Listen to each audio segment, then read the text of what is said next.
আপনি প্রতিদিন যে পারফিউম শরীরে স্প্রে করেন জানেন কি সেই ছোট্ট বোতলের ভেতরে লুকিয়ে থাকে হাজার হাজার ফুলের রস।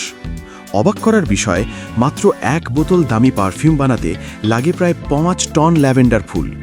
কিন্তু এই ফুলগুলো কিভাবে রূপ নেয় বিলাসবহুল সুগন্ধিতে? ফ্রান্সের এক গোপন কারখানায় চলে সেই অবিশ্বাস্য প্রক্রিয়া। আজ দেখবেন পারফিউম আসলে কিভাবে তৈরি হয়, ক্ষেত থেকে বোতল পর্যন্ত পুরো অবাক করা প্রক্রিয়া। আশা করি ভিডিওটি প্রথম থেকে শেষ পর্যন্ত দেখবেন আর ভিডিওটিতে লাইক দিয়ে চ্যানেলটি সাবস্ক্রাইব করবেন। একটি পারফিউমের মূল উপাদান হলো এসেনশিয়াল অয়েল বা সুগন্ধি তেল। এই তেল তৈরি হয় বিভিন্ন সুগন্ধি উদ্ভিদ, ফল এবং ফুল থেকে। পারফিউম তৈরি হওয়ার সময় বারবার পরীক্ষা করা হয়, কারণ সুগন্ধির ঘ্রাণ সময়ের সাথে সাথে পরিবর্তিত ও পরিণত হয়।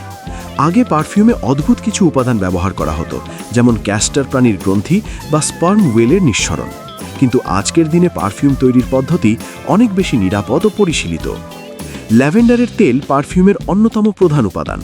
শত শত বছর ধরে ফ্রান্সের প্রোভান্স অঞ্চল পৃথিবীর প্রায় অর্ধেক ল্যাভেন্ডার উৎপাদন করে। এই সুগন্ধি গাছের পাতা ও নীলচে বেগুনি ফুল থেকে তৈরি হয় ল্যাভেন্ডার এসেনশিয়াল অয়েল, যা স্বাস্থ্য ও সৌন্দর্য পণ্যে ব্যাপকভাবে ব্যবহৃত হয়। পাহাড়ের পর পাহাড় জুড়ে ল্যাভেন্ডার গাছ জন্মায়, যা দূর থেকে দেখতে বেগুনি রঙের ঢেউয়ের মতো লাগে। এর ঘ্রাণ খুবই সুন্দর হলেও এগুলো সংগ্রহ করা কিন্তু সহজ কাজ নয়। ল্যাভেন্ডার গাছের নিচে প্রায়ই আগাছা জন্মায়, যা মাটির পানি ও পুষ্টি শোষণ করে নেয়। তাই মে থেকে সেপ্টেম্বর পর্যন্ত প্রতিদিন আগাছা পরিষ্কার করা খুবই গুরুত্বপূর্ণ। একটি বিশেষ মেশিন ল্যাভেন্ডারের ডালগুলো তুলে ধরে এবং গাছের গোড়ার আশেপাশে গরম বাষ্প ছুড়ে আগাছা নষ্ট করে। কখন ফসল কাটতে হবে তা নির্ধারণ করতে কৃষক ফুলের সংখ্যা ও রং দেখে। ফুলগুলো নীলচে বেগুনি হতে হবে এবং ধীরে ধীরে ধূসর বাদামি হওয়ার আগের সময়টাই সঠিক সময়। কখনো কখনো কৃষক কয়েকটি পাপড়ি চেপে দেখেন কতটা তেল বের হয়। ল্যাভেন্ডার গাছ সাধারণত দ্বিতীয় বছর থেকে ফুল দিতে শুরু করে। এই খামারে ফসল তোলা হয় প্রথম ফুল ফোটার সময়। যদিও পরে আরেকবার ফুল আসে, কিন্তু তা এত বেশি নয় যে আবার ফসল তোলা লাভজনক হবে। আরেকটি সমস্যা হলো ফসল কাটার সময় মাত্র 6 সপ্তাহ। এই সময়ের মধ্যেই সব কাজ শেষ করতে হয়। আর ফুল কাটতে হয় খুব ভোরে, যখন ফুল পুরোপুরি খোলা থাকে এবং তেলের পরিমাণ সবচেয়ে বেশি থাকে। এই কাজের জন্য ব্যবহার করা হয় বিশাল হারভেস্টার মেশিন। মেশিনটি প্রথমে ল্যাভেন্ডার গাছগুলো সোজা করে, তারপর দোলানো ব্লেড দিয়ে প্রায় 15 সেন্টিমিটার ডাল কেটে ফেলে। এটি অনেকটা চুল কাটার মতো, যেন একজন স্টাইলিস্ট চুল তুলে ধরে গোড়ার কাছে কেটে দিচ্ছে।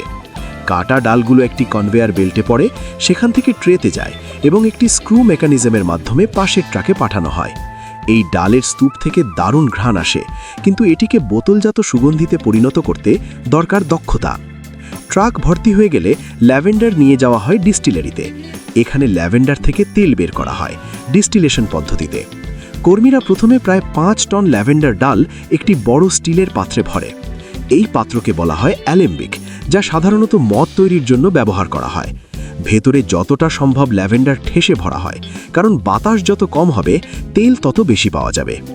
এরপর একটি বয়লার চালু করা হয়, যা পানি গরম করে বাষ্প তৈরি করে। এই বাষ্প নিচ থেকে পাত্রে ঢুকিয়ে দেওয়া হয়। প্রায় 15 মিনিটের মধ্যে বাষ্প ধীরে ধীরে উপরে উঠে ল্যাভেন্ডার গরম করে। এরপর আরও প্রায় আধ ঘন্টা বাষ্প দেওয়া হয়।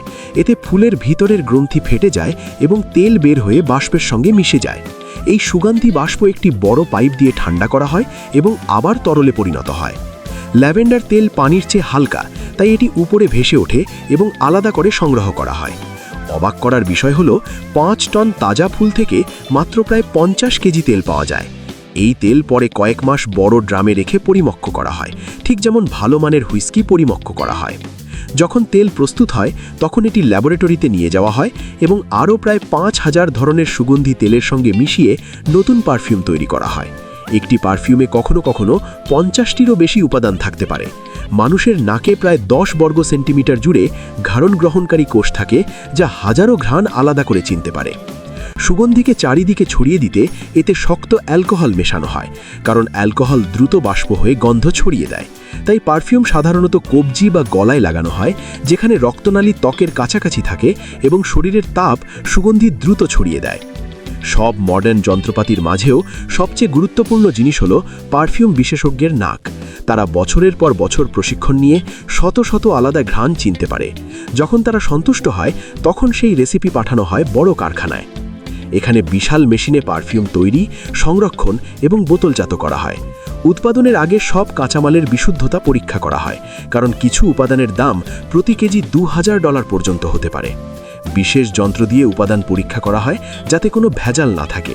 এরপর নির্দিষ্ট পরিমাণে এসেনশিয়াল অয়েল ও ফিক্সেটিভ মিশিয়ে কনসেন্ট্রেট তৈরি করা হয়।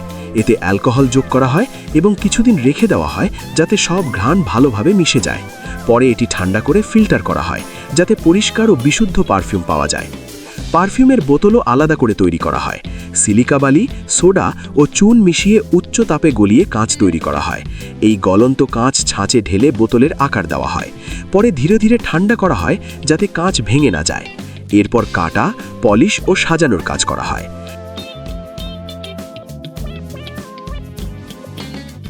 শেষ ধাপে বোতলে পারফিউম ভরা হয়, স্প্রে লাগানো হয় এবং প্রতিটি বোতলে ব্যাচ কোড দেওয়া হয়।